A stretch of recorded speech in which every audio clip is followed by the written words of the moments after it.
Hi, and welcome to another fun-filled, exciting episode of Discovering Battles with Nate. For this episode, we are going to be talking about one of the most major battles that ever took place on American soil, which was the Battle of Bunker Hill. Bunker Hill took place on June 17th, 1775. Now, this battle was important because this was after the Battle of Lexington and Concord took place. Now, what happened was Israel Putnam, who was a veteran of the French and Indian War and was deemed a hero, became a general just because Congress appointed him. However, he was not a very experienced leader to uphold such a rank. And the man who he was up against was General William Howe, who was the general of the regular army. The strength for both sides was 1,200 men for the Continental Army, seeing as how they weren't America just yet, and the British had 2,200. Now what happened was, at Boston is where all the British men were coming from, and they were sailing across the bay to what was to be called Breed's Hill.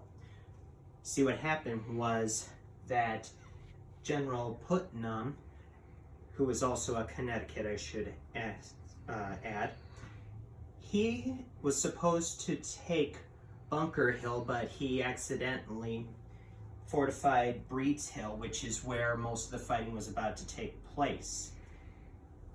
Now, what eventually ended up happening was that the Continental Army didn't have a lot of supplies, and they were able to fight off at least 2 assaults of the British regulars. However, as I just recently stated, supplies ran out, and pretty much they had no choice but to retreat. Now, Howe could have gone around and cut off their retreat, but he did not, for some odd reason. So, if he would have been able to do that, he would have been able to capture more POWs, and not only that, this would have lowered the Continental Army's spirits, or the militiamen's spirits, and most of them probably would not want to ever fight again. However, since most of them were able to retreat, they were able to rally and reform and try to fight another battle later on.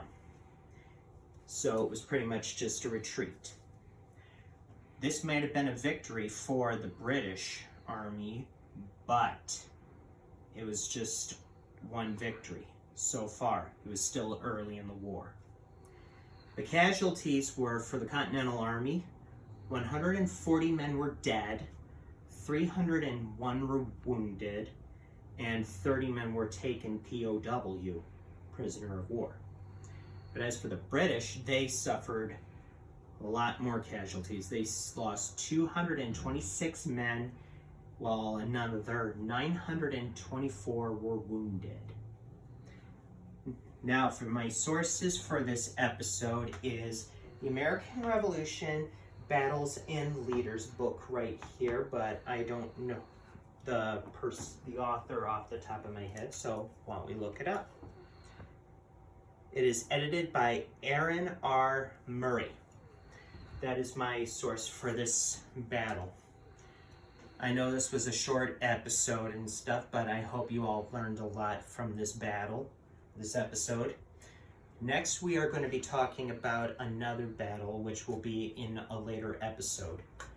I have just recently started an American Revolutionary War class, and I will be giving you more information about future battles as I progress in my class. I hope you all are staying safe and staying healthy during these hard times, and I wish you all very well. Thank you for watching. Good day.